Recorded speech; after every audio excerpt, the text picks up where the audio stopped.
Greetings and salutations, everyone. My name is Adrian Peterson, and welcome to my YouTube channel. Today, we're talking about my hidden gems of Week 6 of the 2019 fantasy football season. As we all remember, many weeks ago, the snap occurred, taking out many of our valuable fantasy prospects. Unfortunately, the snap has taken out 4 teams this week on bye week, and a lot of injuries have occurred throughout the landscape because of the snap. The only way to reclaim our fantasy studs and to put back together our championship fantasy football lineups is to use the fantasy realm. This time around, we're going after players scattered across time that are going to have big performances here in Week 6. We know where they play, we know their skill, we know our mission, whatever it takes. Hey guys, how's it going? All right, so we're talking about hidden gems. Welcome back to the hidden gems series, Week 6. Last week we took a little bit of a break, but no big deal. We're back. And we're back with some pretty interesting players, some guys that I feel pretty passionate about this week in terms of potentially them having great performances overall. So let's get right into it. We're not going to BS. Let's talk about our Mind Stone of the week. Let's talk about Curtis Samuel, wide receiver of the Carolina Panthers. Now, I got a lot of stats on this guy, okay? So just bear with me now. But the Mind Stone specifically has to do with stats, right? I try to typically build the Mind Stone because you got to use your brain around some analytics and breaking down why I think this specific player is going to have a good week. Now, the Carolina Panthers play against the Tampa Bay Buccaneers this coming Sunday in London. For those of you East Coast time, it starts at 9:30 East Coast. Over here in the Pacific, 6:30 a.m., I will be up, so that's going to be enjoyable. But to kind of give you guys some perspective on why I think Curtis Samuel is going to have a big week. Number one, the Tampa Bay Buccaneers are giving up the 4th most points to opposing wide receivers in half-point PPR scoring formats thus far this season. Yes, that's a lot. And to even tack onto that, the Tampa Bay Buccaneers have given up the 2nd most receptions in the NFL thus far, 78, only behind the Panthers, but they're giving up the 2nd most receptions to wide receivers. And they've given up the most receiving yards to opposing wide receivers, giving up already 1,074 receiving yards to opposing wide receivers, and giving up the 7th most touchdowns with 6 in the first 5 weeks of the season. So already this is a fantastic matchup for the Carolina Panthers receiving core and their offense in general, because what we've seen this defense produce in the last couple weeks. To kind of give you guys some perspective, Curtis Samuel thus far this season hasn't been great. I mean, if we look at his stats, they're nothing close to being good. He only has 227 receiving yards. And when we think about it, in the first 5 weeks, that's not a great average. But this is the thing that we have to take into account. Really quick, I wanted to mention this. As of right now, Curtis Samuel has 37.92% of his team's air yards, which is ridiculous, right? So the total air yards would be 525, which would have him as the number 11 ranked player in terms of air yards. His average target distance is 14.2 yards, and that would make him the number 18th wide receiver in that category thus far this season. Average target separation, 2.11 yards, 11th at the position. Yet, however, he only has 227 receiving yards, and that's mainly because the stat that I found, 22 of his 37 targets thus far this season have been deemed uncatchable. So a lot of it doesn't have to do with the fact that Curtis Samuel is not a great player. It's the fact that the quarterback position for his team hasn't been producing well. We saw Cam Newton in the first couple weeks play pretty rough, and Kyle Allen has had a little bit of a rough patch here in the last couple weeks. But I do think because of this matchup, there is going to be a little bit of a boost for Curtis Samuel because of how easy it should be to play against the Tampa Bay secondary as such. To kind of put it in perspective, in Week 2, DJ Moore and Curtis Samuel, as a combined duo, had 14 receptions for 180 yards against his team, with Cam Newton, who was not playing well and did not accurately throw the ball for that entire game. He threw the ball 51 times and barely got to 50%, 25 of 51 Cam Newton was on that game. So also, another statistic that makes a pretty big difference, the Tampa Bay Buccaneers thus far this season have given up 70 plus receiving yards to 8 wide receivers since Week 2. Yeah. 8 different wide receivers have gotten over 70 receiving yards in just the past, Week 2 and on, 4 games. Pretty ridiculous. So to kind of give you my thought process on it, I really do think, yes, Greg Olsen should have a good game. So should Christian McCaffrey. So should DJ Moore. I think this offense as a whole is going to have a collectively good offensive performance because of how bad the Buccaneers have been. And typically, the Buccaneers offense is a team that wants to score heavily and wants to create a shootout. And if that's going to be promoted and that's going to be the likelihood of this game, then that means that Kyle Allen's going to have to drop back and he's going to have to pass the ball to his receiving options. Therefore, Curtis Samuel just gets a boost in that sense as well. So that's my thought process. That is why Curtis Samuel is the mind zone. Let's go ahead and move on. Let's talk about my next hidden gem for this week. Talk about Adrian Peterson. That's right, Adrian Peterson making his debut on the Hidden Gems program here as the Power Stone. Now, to kind of give you some perspective, this past week, Gruden had been the head coach of the Washington Redskins had been fired. Now, the interim head coach, Bill Callahan, has typically always throughout his entire career been a offensive line coach and then had the ability to be an assistant offensive coordinator or be the offensive coordinator of a team. I think last time he was the offensive coordinator was in 2012 to 14 with the Dallas Cowboys, right? So we know that this guy he is an offensive line coach. Therefore, what does he typically want to do? He wants to run the ball. He wants to use the power of the offensive line and a back such as Adrian Peterson to dictate games. And that's what they're going to do. Here's the thing. Now that they've named Case Keenum as the starting quarterback of said team, of the Washington Redskins, they are already establishing that, hey, we want to pick up a W this week. We're not putting in Dwayne Haskins and getting him ready. No. We want to address our first win. We want to get a tally on the board in the win column, and then we can address everything going forward. So this week, I really do believe Adrian Peterson is going to be used heavily. In fact, Bill Callahan even came out and said that he believed that Gruden was not using the run game enough throughout their offensive programming, and he wasn't allowing Adrian Peterson to get into a rhythm, and he's going to address that this coming week. Also, if all of you have somehow forgotten, let's not forget that the Miami Dolphins are giving up the most points to opposing running back on every single given week. They're averaging what? They're giving up 33 plus points to opposing running backs on a weekly basis. In fact, every single week this season, in the 4 games that the Miami Dolphins have played, they've given up a rushing touchdown in every single game. I really do believe this is Adrian Peterson's week to get back on track. Let's not forget, this was a guy that had over 1,000 rushing yards last season.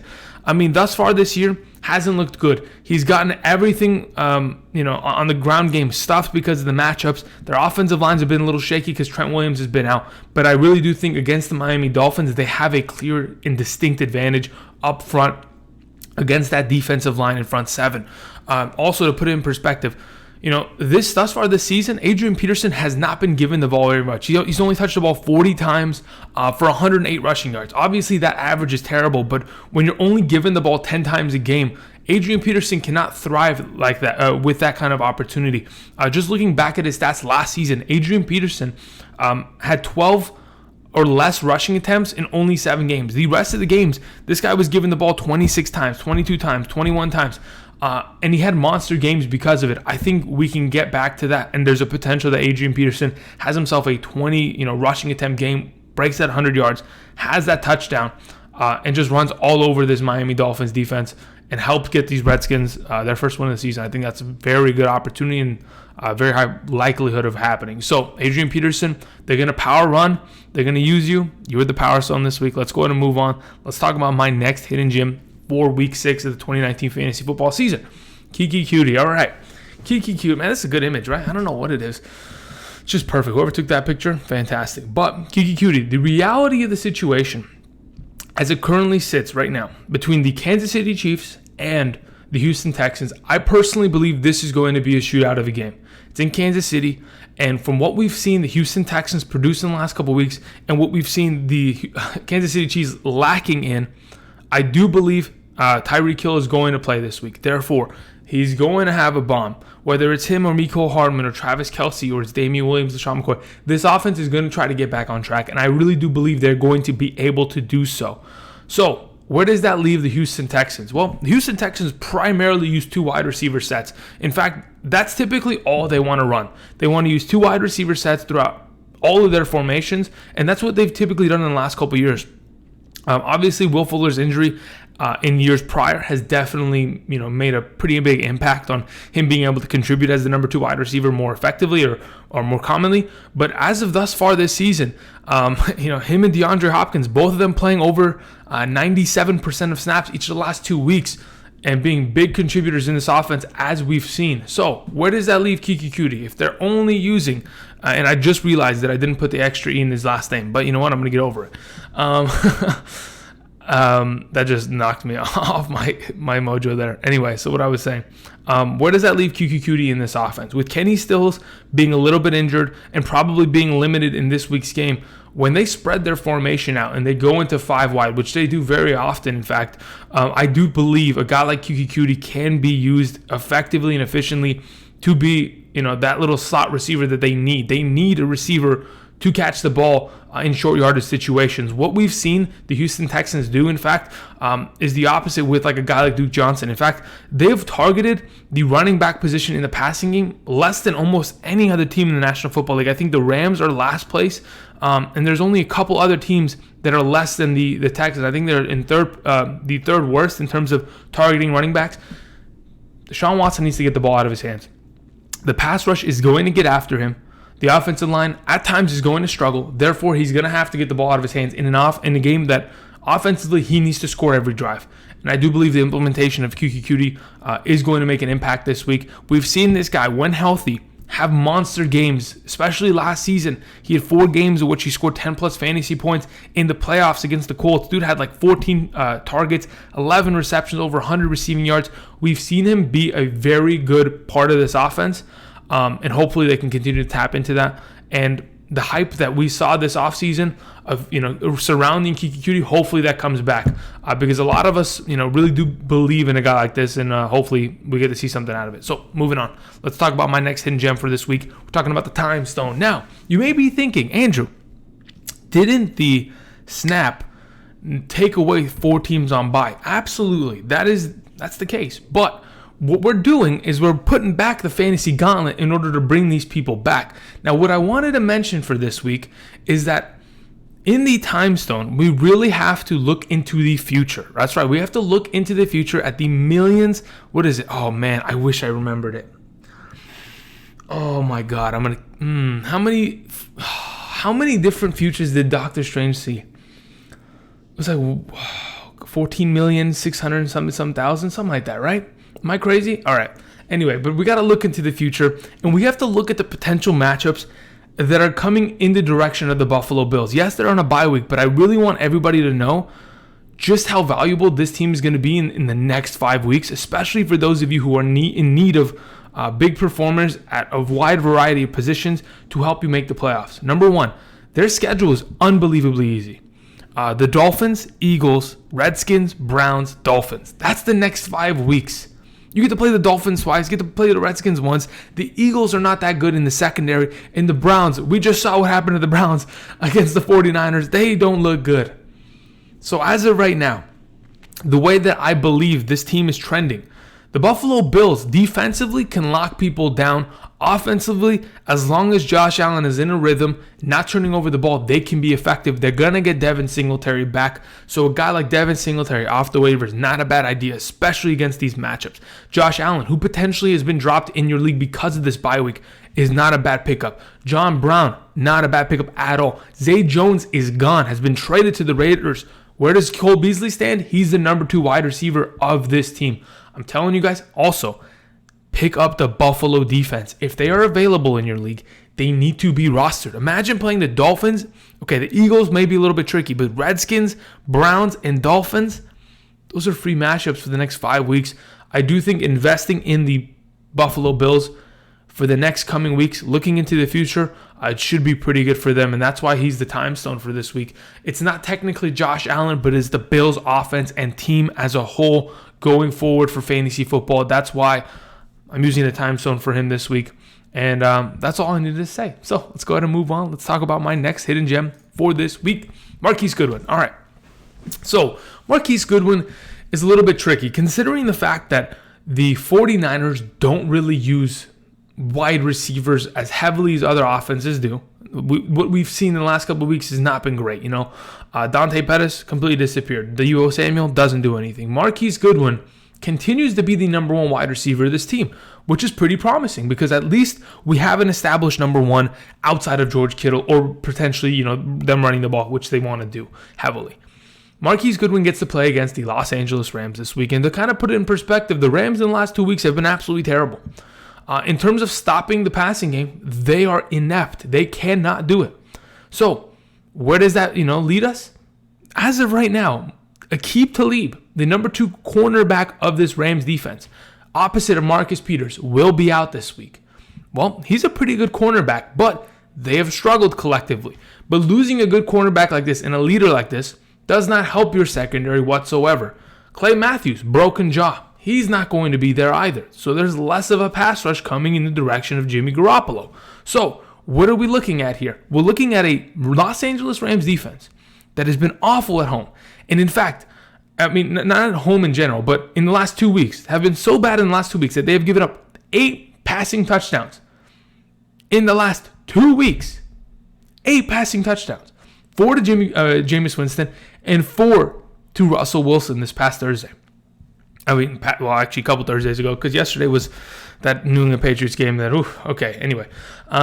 Anyway, what I was mentioning, I really do think a guy like Marquise Goodwin, who has the speedster trait, the ability to take the top off of the defense, that's why he's the Space Stone. For those of you who are familiar, the Space Stone teleports you, and I really do believe a guy like Marquise Goodwin can end himself up teleporting behind the secondary, finding himself for a big bomb, and putting himself up for a pretty good week in week 6. To kind of also, talk about this offense. George Kittle in the last 3 games against the Rams has been incredible. I think he's topped over 100 yards twice, caught 2 touchdowns in the last 2 meetings, continues to see a lot of targets. He is great against the Rams defense. On top of that, this rushing offense, even though they're missing their right and left tackle, they've looked pretty good. Yes, you lose Kyle Juszczyk, but then I'm thinking, okay, if you lose Kyle Juszczyk, if you lose your right and left tackle, and the running game begins to, stiffen early in this game, what are you going to do? You're going to air it out. You're going to pass the ball. You're going to take advantage of this matchup and be able to punish the secondary of this Rams defense. I really do believe Marquise Goodwin this week, not a bad option. For those of you in a deeper league looking for a contributor, potentially at the flex spot, especially if you're dealing with a lot of bye weeks from the snap, I really do think Marquise Goodwin, not a bad option. With the Rams trying to key in on stopping the run, trying to stop Kittle, Marquise Goodwin could find himself a big touchdown here. All right, let's go ahead and move on. Let's talk about my last hidden gem on the week, as we usually do, the Soul Stone. Now, for those of you who remember, the Soul Stone is used specifically in one way. You have to make a sacrifice. Now, what we've seen thus far this week is that Hollywood Brown of the Ravens has not participated in practice due to that ankle injury that he sustained last week in their game. What am I thinking at this point? I'm thinking that Marquise Brown this week is the Soul Stone sacrifice. He is the sacrificial lamb to help boost Willie Snead's potential value in week 6, because outside of Marquise Brown, the number 2 wide receiver is Willie Snead. The guy is, in terms of snap counts, in terms of targets, is on the field consistently. Yes, Seth Roberts is still there, running around here and there, contributing, blocking. But Willie Snead is a receiving monster. I mean, if you want to feed this guy the ball out of the slot position and continue to put targets on him, he is going to catch the ball. He's going to make plays after the run, or after the catch, Yes, you always are going to have the ability to run the ball heavily against the Bengals. That's going to happen. You're going to be able to throw the ball to Mark Andrews, Hayden Hurst, Nick Boyle. You have a bunch of tight ends. Perfectly fine.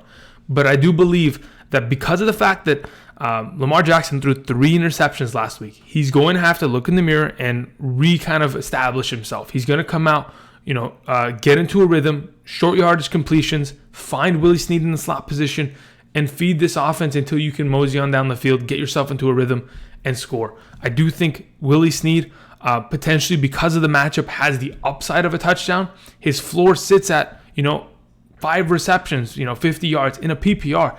That is not a bad option there, especially considering how Willie Snead hasn't really done much this season. But thus far this season, in 4 of his 5 games, has had over 40 receiving yards. He always has the potential of that touchdown, so you always got to keep your eye on that. But because of this matchup, because he's the number 1 wide receiver of this team this week, I do believe his yardage goes up, his targets goes up, his play time goes up, and therefore his value should increase as well. And that's why I have Willie Snead as this week's Soulstone. Those are my hidden gems for week 6 of the 2019 fantasy football season. There's only one thing else to do. We have completed the Fantasy Gauntlet. I want to thank all of you for spending time today, watching today's video. Live stream Sunday. I'm going to be up pretty early because I'm watching that Carolina game. Am I going to hop onto a live stream? I don't know. I got to think about that. Maybe I start it a little bit earlier and I take off a little bit earlier. But either way, we'll see. Notification bell, hit it, and you'll know exactly when I'm live. But anyway, thank you everybody for watching. Here's the gauntlet. I appreciate you guys, watching today's video. If you guys haven't already, click the like button on today's video, and also check on the Patreon. The Patreon link is down in the description for those of you looking to get all of your 2019 fantasy football questions answered. We have over 100 people supporting the Patreon. Thank you for all 100 of you, 101, 102 of you. It's absolutely incredible. So I can't thank you guys enough. So for those of you who are looking to get all of your 2019 fantasy football questions answered, have multiple live streams. We're having a private live stream tomorrow, Saturday, in the morning like we typically do. We have 2 private live streams every week. We also have, my flex rankings, my updated rankings as the week progresses. But anyway, thank you everybody for watching. And until next time, which will be Sunday morning, I'll see you guys. Peace.